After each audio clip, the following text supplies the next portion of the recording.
Nous sommes en 2023. Qui ne connaît pas Photoshop?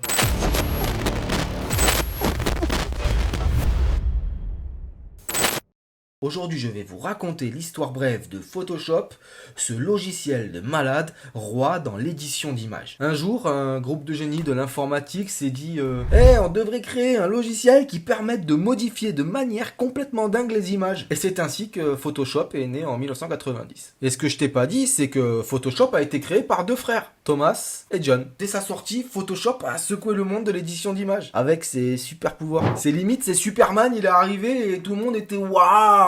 C'est un truc de malade. On pouvait maintenant enlever les yeux rouges, on pouvait enlever les imperfections de la peau, et on pouvait même ajouter des licornes volantes dans les paysages. Et à n'importe quel paysage. C'était comme si les limites de l'imagination avaient été pulvérisées. Les graphistes, les photographes, les artistes, tout le monde voulait goûter à la magie de ce super logiciel. Tout le monde. En ajoutant de nouvelles fonctionnalités toujours plus époustouflantes. Les calques, les filtres, les effets spéciaux. C'était comme une fête géante.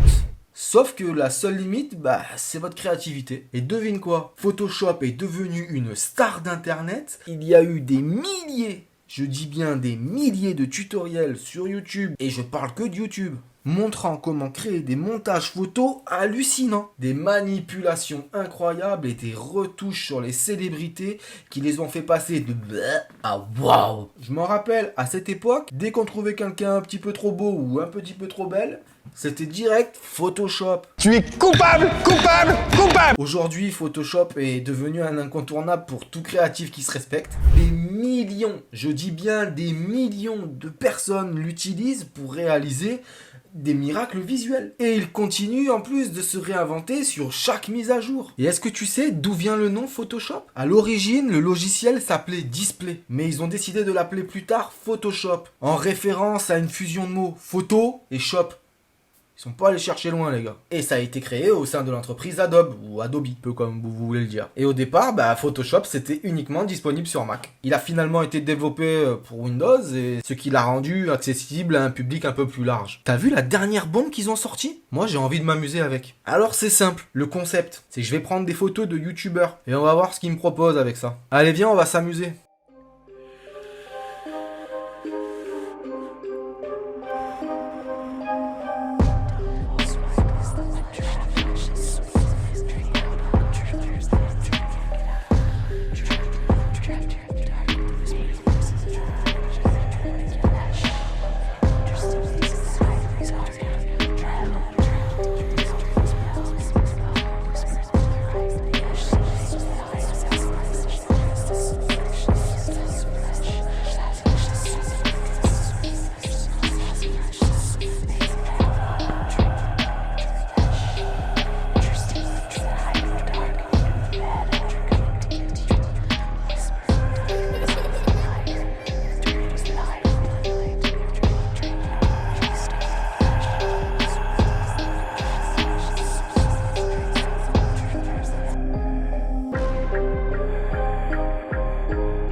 J'espère clairement que la vidéo vous a plu. Laissez-moi en commentaire quel youtubeur vous avez préféré. N'hésitez surtout pas à vous abonner à cette chaîne. On essaye d'améliorer la chaîne au maximum. Et n'oublie pas que la puissance des symboles est inégalable pour identifier une entreprise et créer une image de marque forte. À bientôt.